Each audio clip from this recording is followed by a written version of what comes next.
Jhumpa Lahiri is here. Her debut short story collection, Interpreter of Maladies, won the 2000 Pulitzer Prize for fiction. She has written her first novel now. It is entitled The Namesake. Machiko Kukutani of the New York Times has called it quite dazzling. I am pleased to welcome her back to this table. Welcome. Thank you. When they mention your name in a new book, what do you think the first thing that comes to mind is? When who mentions my name? Anybody. Oh. It is the following, which Yes. is the most obvious question. Yes. You know, all of the pressure to top your first effort. Did you feel any burden, any pressure, any stress, anything? I was aware of all of these things, but I think, I mean, the word you use, to top this, to me, is something, I know it's out there, I know that there's an expectation for each book to sort of be better and better, but I think, when I think about writers, artists, other creative people, and I think about their careers, when I sit down and read a biography of someone who's really devoted a lifetime to producing work, I don't see an ascending line, sort of an ascending progression. I see more of a wavy line, and I think that that's life. That's the way it is, and so I didn't have. I just tried not to think about that, all of those expectations. I think it would be, it would have been paralyzing to sort of assume or to expect, even to hope that this book would be received with the same enthusiasm or more enthusiasm. Bestseller, Pulitzer Prize. I think all I can do is control the work. That's all I can do. And then, how did it change your life? This idea, you're a graduate student and you write a book that's a bestseller and a Pulitzer Prize winner, and all of a sudden people are saying, "Here is the world literary sensation," or something to that effect. Yeah. It doesn't sound real to me, You just do the work. I still feel that I'm very much at the start of my career, I hope. I hope I have many more books in me. I hope one day I'll be able to look back on this book and Interpreter and think, oh, those were my first efforts, Well, you've started pretty high. I mean, it's wonderful. It's amazing that's what the reception has been, but I did not expect it. I don't think anyone possibly could, given the circumstances. I still feel like I have so much to learn. If someone said what you are about is trying to understand and reflect the immigrant experience at core, that's what she's writing about, would they be right? I think to a certain degree, sure. I mean, that's ostensibly what I'm writing about, and much more explicitly, I think, in The Namesake than in the stories and Interpreter. I think that the ideas that were floating through the short stories, I sort of concentrated them in a way in this book and focused on them. But I also think, having said that the book is more generally just about family, about raising children, about feeling displaced, and and about sort of giving and taking between generations, and I think those things are not specific to immigrants, And how random acts can have such a powerful influence on life. Random acts, accidents, can sort of take one's life over and inform one's life in a way that one doesn't expect. Are these characters that you've had in your mind for a while? Well, Gogol certainly was. That's a great story. Why has Gogol been there?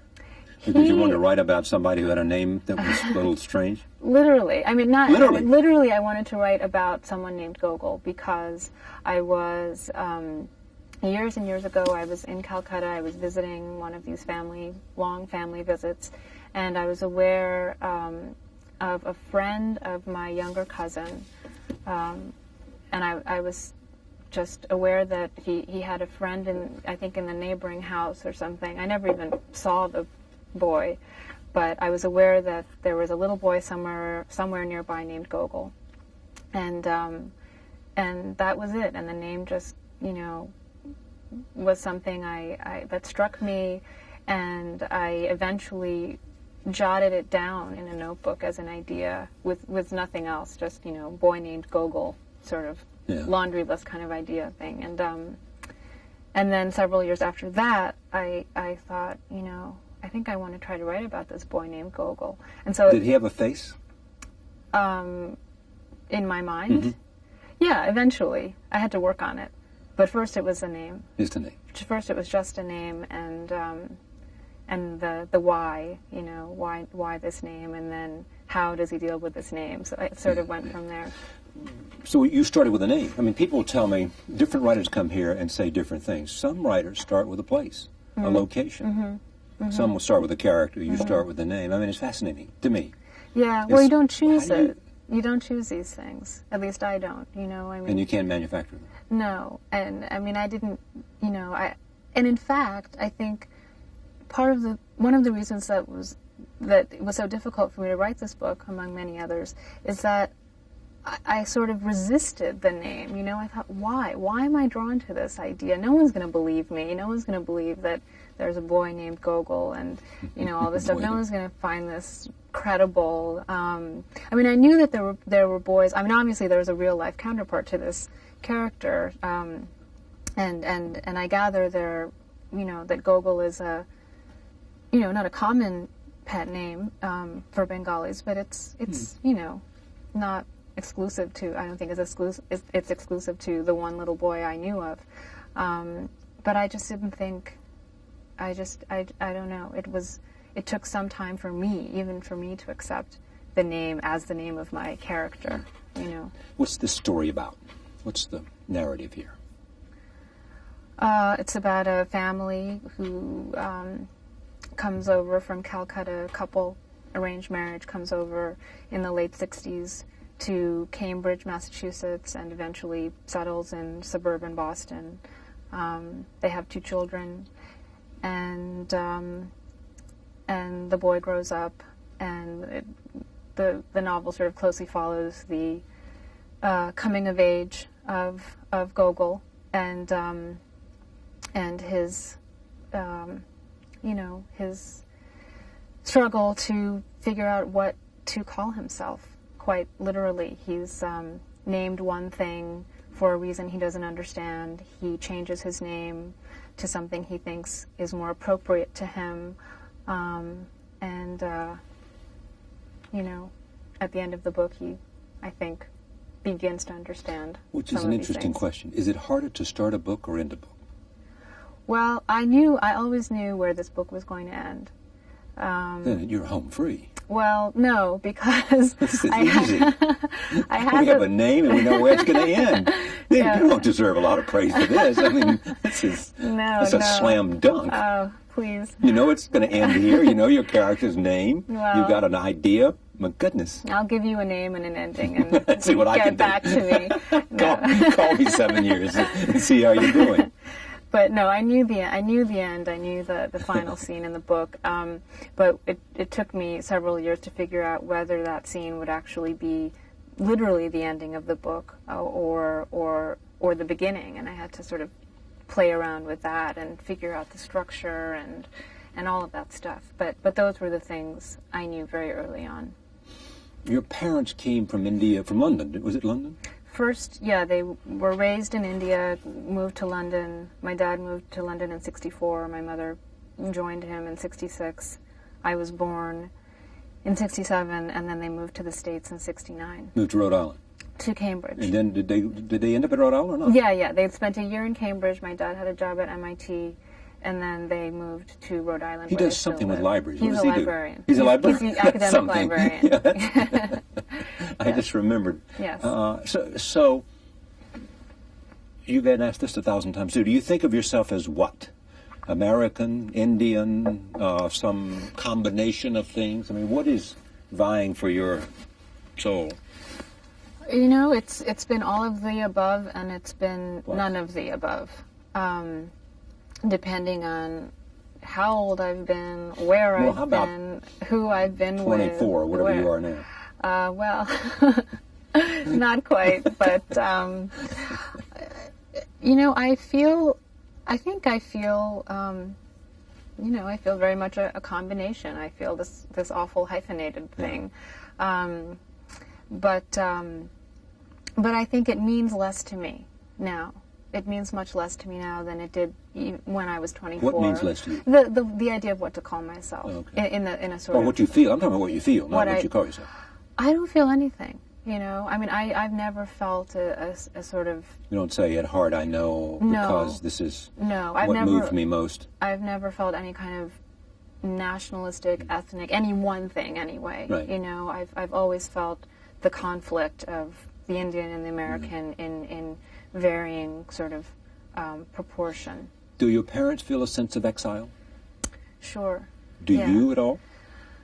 No, I don't share that with them. I've never lived in another country, so I think I'm keenly sympathetic to their sense of exile. Sympathetic. I think it's informed me and my relationship to my parents. It's so much a part of who they are, and it's therefore been so much a part of my life that I think it's easy for me in a way to step into their shoes and imagine, but that's all I can do. I can only try to imagine what it is like for them. Does an immigrant experience give you, whether your parents and your first generation, do you look at politics through a different prism? I think so. I think when I was growing up, we were living in the United States. I've always lived in the United States, apart from for the first 2 years of my life. And my parents never, well, first of all, my parents weren't citizens for a very long time. And I wasn't a citizen because I wasn't born here and I had to become naturalized. You were British? I was actually on my mother's passport. I was appended to her passport. So I was an Indian citizen, even though I was neither born there nor had I lived there. But I think it meant something to my mother emotionally that I was an Indian citizen. It always seemed wrong to me, but that's another story.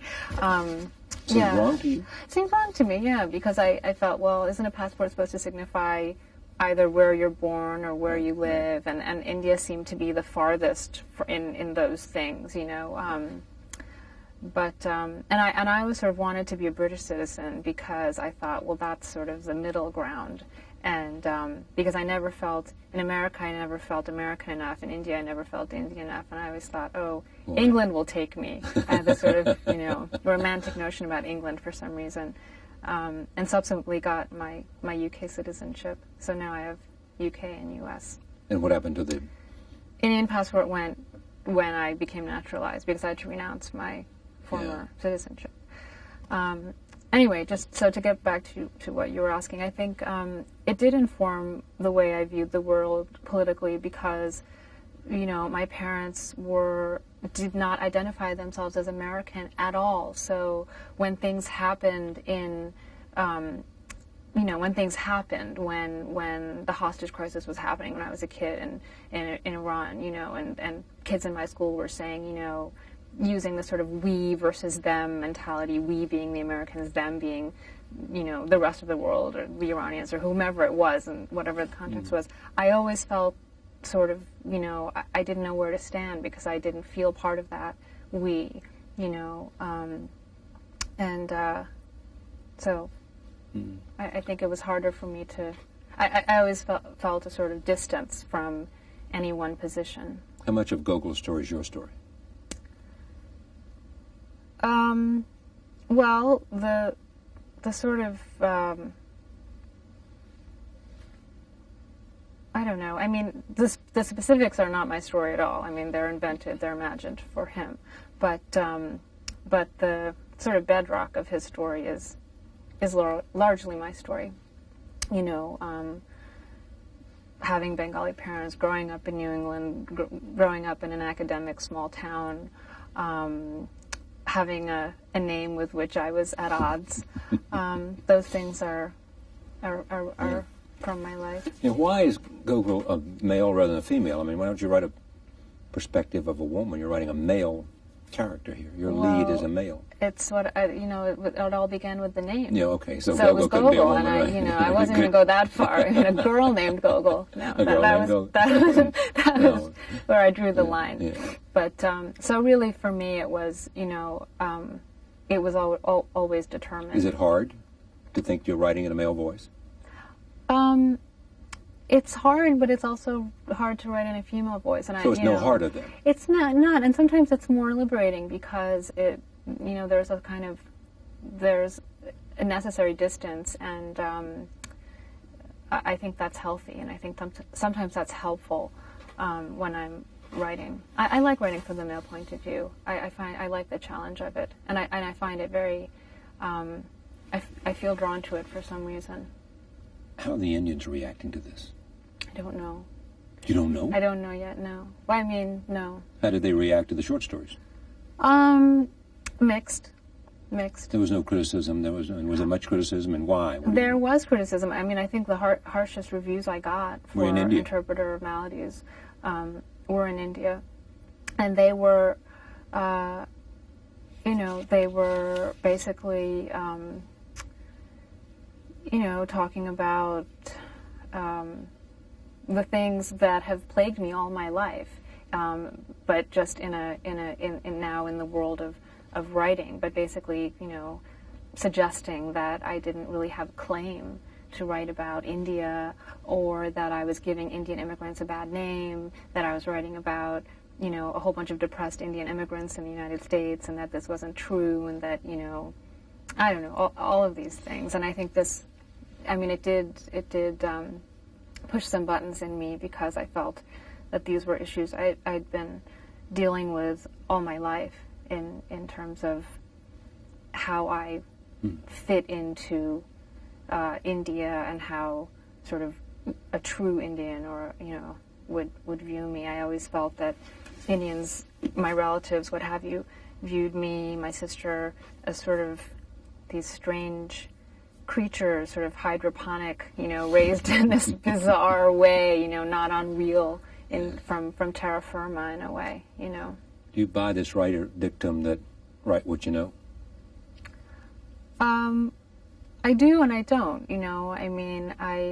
I have written a lot of what I know and put a lot of that into this book, but I also, invention is so much a part of the game, that I think you have to be... Take what you know and build on it. Yeah, exactly.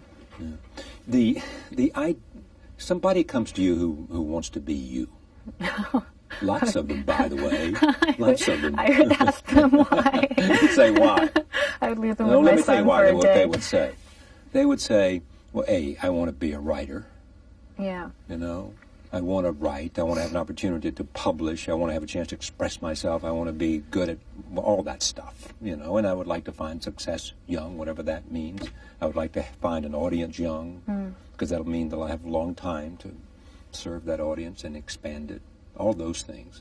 They mainly say, because you are a writer who achieved, whatever, there must be a better word, but success comes to mind. And do you say to them, as you have often said, writing is arduous and painful and difficult, and there is no excuse, there's no alternative than to plow through all of that demand? Or would you say, you just got to be lucky and have a lot of talent like I did? No, I would remind them that writing is all of those things, but I think more importantly, I think it's hard, because I have received those things. I have benefited from all of those wonderful things, but I think you cannot expect them. Writing cannot come from the desire for those things. Writing cannot come from even the desire to be read by anybody. It comes from what? It comes from,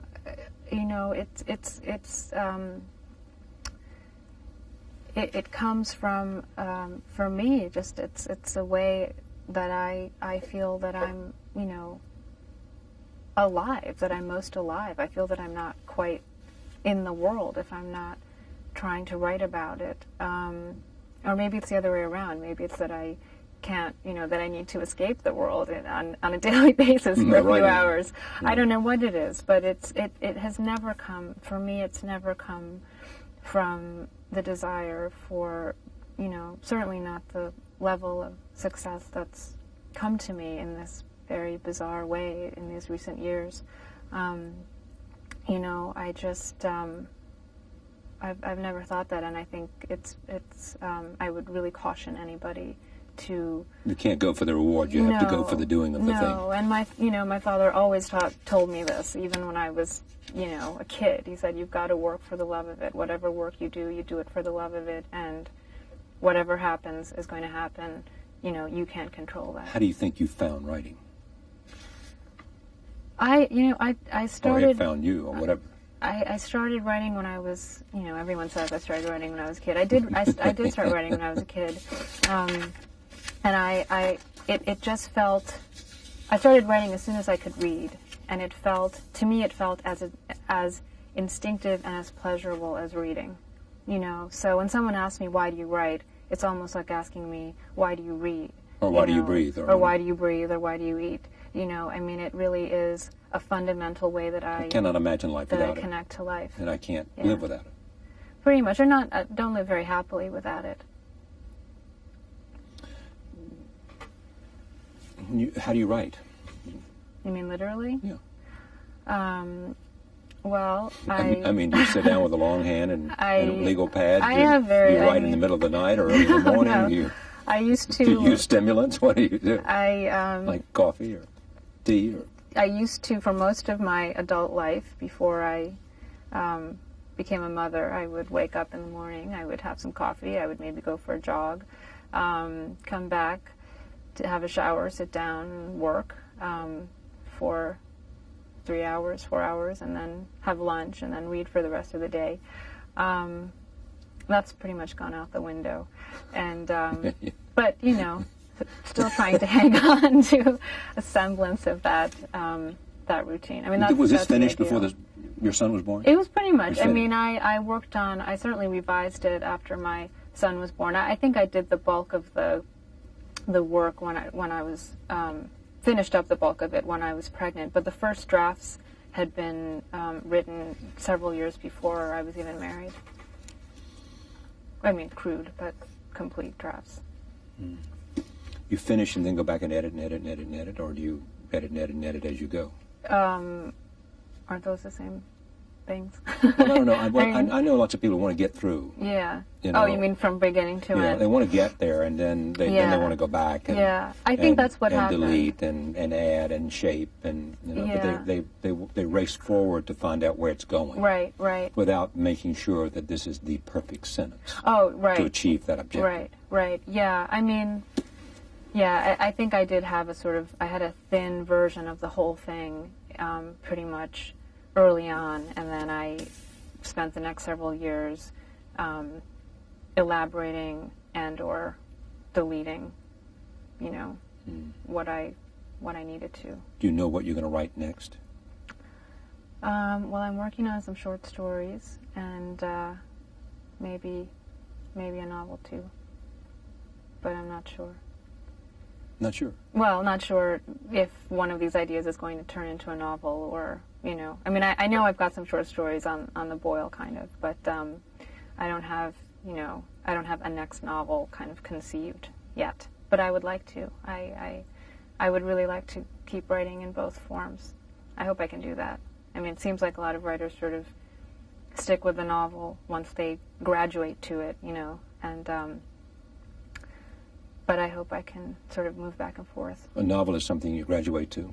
Well, I think that's the idea, I mean, you sort of, your apprentice work is your short story collection, and then you graduate to the novel, and I find that idea very strange, but it's out there, and that's another one of these expectations that's out there that you can't really control, but it exists.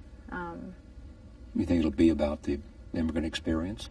Whatever I write next? Yeah. I think probably... You've got more to say.